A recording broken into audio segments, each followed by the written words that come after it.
Can you think of something a parent or grandparent said to you once that really stuck with you? A phrase or words of encouragement, or a simple "I love you" that touched your heart?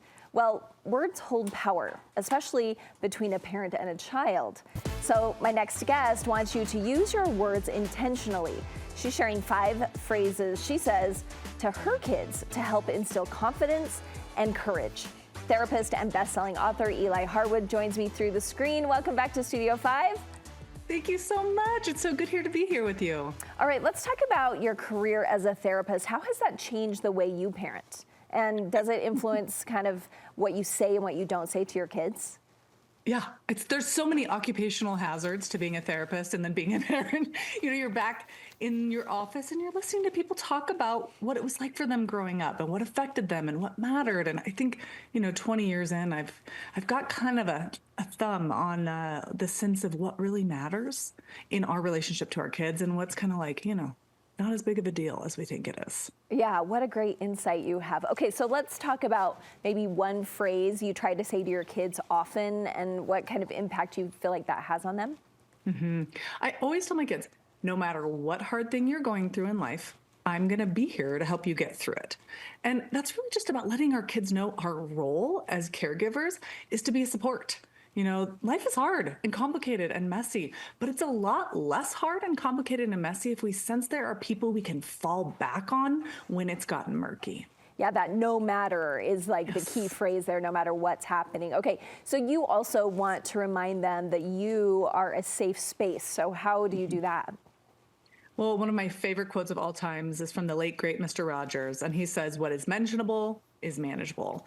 And I think it's really important that our kids know that they can mention anything to us. If it's uncomfortable or awkward or weird, I got you. Like, we can have those conversations. And we do that by over time letting them know, hey, you know what? If you want to talk about your body changing, if you want to talk about this uncomfortable dynamic you have with a friend, we're mentioning it initially so that they recognize it's something we can talk about, that we're not going to overreact to it. We're not going to dismiss it. We're here for it. Yeah, I think that's one of the things we do have to learn, because inevitably kids come to us and say things that shock us, or we catch our breath. But what do you say to parents? Like, what is the right way to respond? Do we just kind of take a breath? Of course, we don't want to overreact, but what kind of is the right way to react when they come to us with something that kind of surprises us?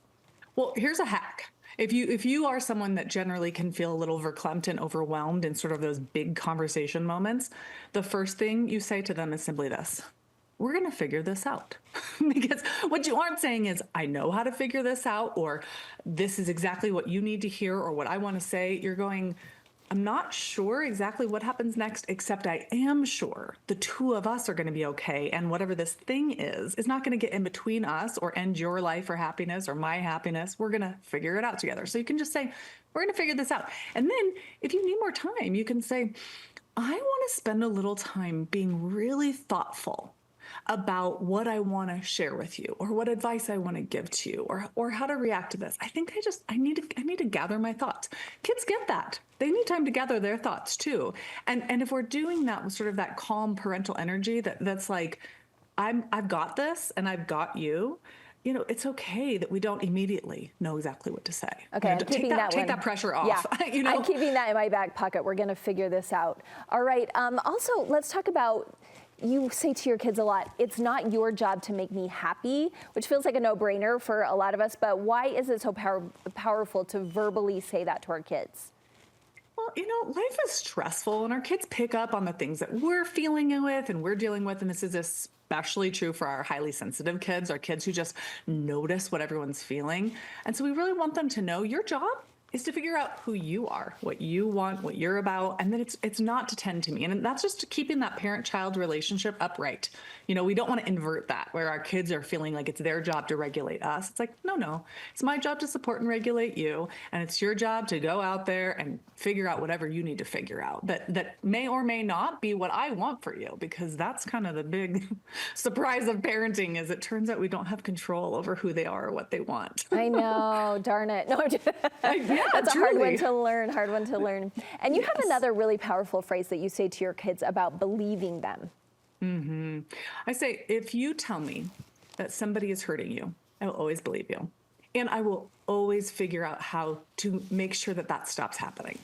Our kids end up in situations that are abusive. Ugh. I wish it wasn't true. I wish that we could find some specific way to make sure that it never happened, but it happens. That could be little a temporary things like short-term bullying in school, or that could be big A, like somebody sexually abusing them. We want them to know, I'm going to be a person who doesn't question you or make you think it's your fault in some way, because otherwise our kids will bury that stuff. And then they have to deal with the implications of how it affects their life over a much longer impact, instead of being able to just say this is happening, have us believe them, and help them get out of a situation where they're being hurt. Yes, really giving them a space not to have secrets from you, letting them know it's a safe space. Your last phrase really feels just like a great way to say, I love you. I tell my kids, you don't owe me anything. This is something that my mom told me. She said, you don't owe me anything. The gift of being your parent is all the payment I've ever needed from you. And it is a way to say I love you. I tell my kids often, man, wow, how lucky am I that I get to be your mom and that I get to have you as my kid. And I think there's something really powerful in our kids knowing that we find our role delightful and that they're not indebted to us. This is not an obligation situation where we've done these amazing things for them and they should be, paying us back in some way. It's like, again, this is keeping that parent-child relationship upright. We're not flipping on it and asking them to take care of our, sense of self or purpose in the world, or making us feel loved and safe. It's like, I'm the parent, you're the kid. I love all of these things because you're telling us things that will help our kids for sure, but it's also a lesson for all of us as parents. Tell us about your new book. My new book is called Raising Securely Attached Kids, and it's basically my anthology of, almost 20 years of therapy and research on the parent-child relationship of like, this is what really matters. You don't need to make your children pancakes in the shapes of dinosaurs every morning. You don't.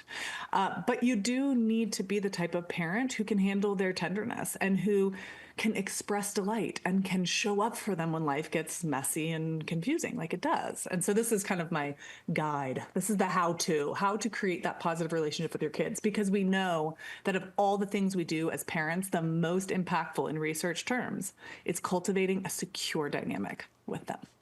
I know, I always say, is it good that I know way too much about my kids' lives because my parents didn't know anything? But I think it is, and I think you're proving that for us. So thank you so much for sharing all your wisdom with us today. Oh, so good to be with you, and I just can so easily feel your mama's heart and how you engage. Thank with you, such Eli. openness. So love being with you.